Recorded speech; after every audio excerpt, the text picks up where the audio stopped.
They ruled with gold, commanded vast armies, and built cities so magnificent that European explorers thought they were dreaming. Yet history barely whispers their name. In the heart of Central Africa, a kingdom rose, powerful enough to rival Europe's mightiest empires. In the 15th century, they faced off against the Portuguese and came shockingly close to victory. This is not a tale of weakness. This is the untold saga of the Kingdom of Kongo, a civilization that defied colonization and paid the ultimate price for its defiance. By the end of this story, one thing will be clear. African history is not what you were taught. It's far more powerful. Once a time, long before Europe carved up Africa, the continent was home to empires that rivaled the West in wealth, diplomacy, and complexity.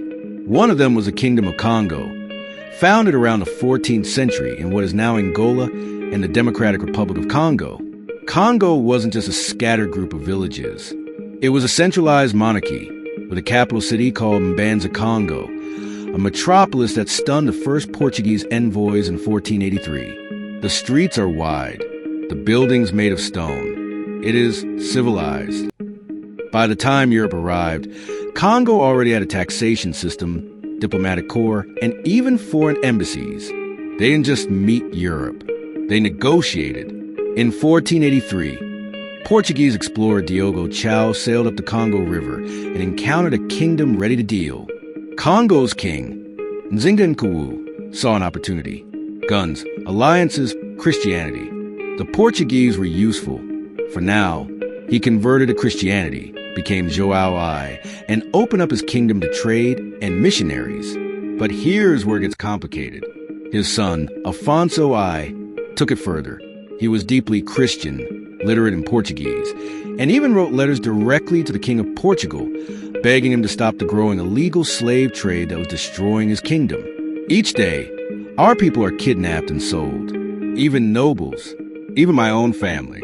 I cannot govern a country being stolen from under me. This wasn't just diplomacy. It was desperation. Portugal didn't listen. Slave traders grew bolder. Congo grew weaker. But the kingdom didn't bow. In 1665, under King Antonio I, Congo declared war. Their target, Portuguese-controlled Angola. At the Battle of Mbuila, the Congo army, armed with muskets, blades, and fierce resolve, met the Portuguese in open battle. And it was brutal. Congo fought valiantly, but they were outgunned, outnumbered, and ultimately betrayed. King Antonio was killed. His head was taken as a trophy. His kingdom fractured, but the spirit of Congo, it didn't die. Even after defeat, Congo resisted. For centuries, small factions of the kingdom kept fighting, even forming alliances with runaway slaves and rebels. And their legacy, it lived on in the most unexpected place. Brazil. Thousands of enslaved Congolese were shipped to South America, but they didn't forget who they were. They brought with them their religion, their resistance, and their royal bloodlines. In 1988, a group of Afro-Brazilian communities even declared a symbolic princess of Congo, Brazil, keeping the spirit alive after 500 years. In the centuries that followed, its people scattered across Central Africa and the Atlantic world, but they carried their culture with them. They remembered their kings, their gods, their names.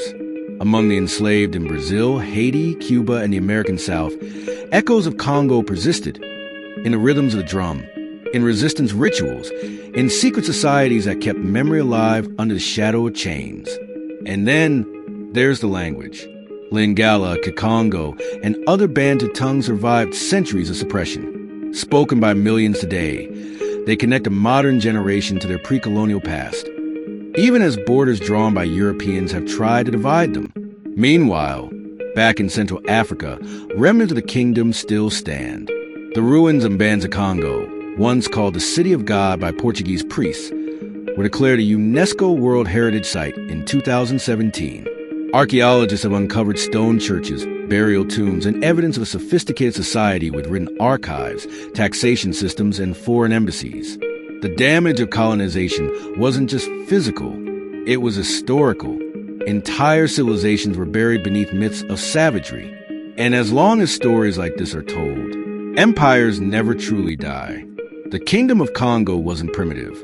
It wasn't conquered overnight. and it wasn't passive. It was a global power, betrayed by its allies, broken by colonial greed, and forgotten by mainstream history. But not anymore. Now you know the truth. And maybe that changes the way you see Africa. For centuries, African civilizations were either erased or rewritten through European eyes. Empires like Congo were described as tribal. Their diplomacy was reduced to myth. Their resistance conveniently forgotten. This was no accident. To justify colonization, history had to be edited. To justify slavery, Africa had to be portrayed as lost, chaotic, and in need of saving. So powerful kingdoms were made invisible, and voices like Afonso Eyes, crying out from the heart of Africa, were buried in colonial archives. But truth has a way of returning. Every document translated, every ruin excavated, every descendant who remembers reclaims part of that stolen narrative. And what's emerging is a very different picture. Africa was not waiting for Europe. It had kingdoms that negotiated, traded, and ruled with autonomy. It had cities that stood proud. It had leaders who wrote letters in foreign tongues, warning of the coming storm long before it broke. When the Kingdom of Kongo confronted Portugal, it was not a clash between Stone Age tribes and sailing empires. It was a negotiation between equals. At least it tried to be. But Congo's biggest mistake wasn't weakness. It was trust. It opened its gates in peace. It embraced change. And when that trust was broken, the consequences rippled across continents and centuries. Yet despite all this, the people survived. They survived the ships. They survived the slave markets. They survived colonization, forced conversion, and political fracture. And today they rise. In Angola, in the Congo, in Brazil, in Haiti, in every corner of the Black diaspora, the soul of Congo whispers through art, religion, resistance, and remembrance. So the next time someone tells you Africa had no history, tell them about the kingdom that wrote to European kings. Tell them about Mbanza Congo. Tell them about a people who challenged Europe and never truly vanished. This is more than just history. It's proof that power doesn't always lie in who wins battles. Sometimes it lies in who keeps telling the story. And now that story lives in you. Remember it. Share it. Because every time it's told, the Kingdom of Kongo rises again. If this story moved you, share it. Let the world hear the history they were never taught. Subscribe to Whispers of Time, where we bring forgotten empires back to life.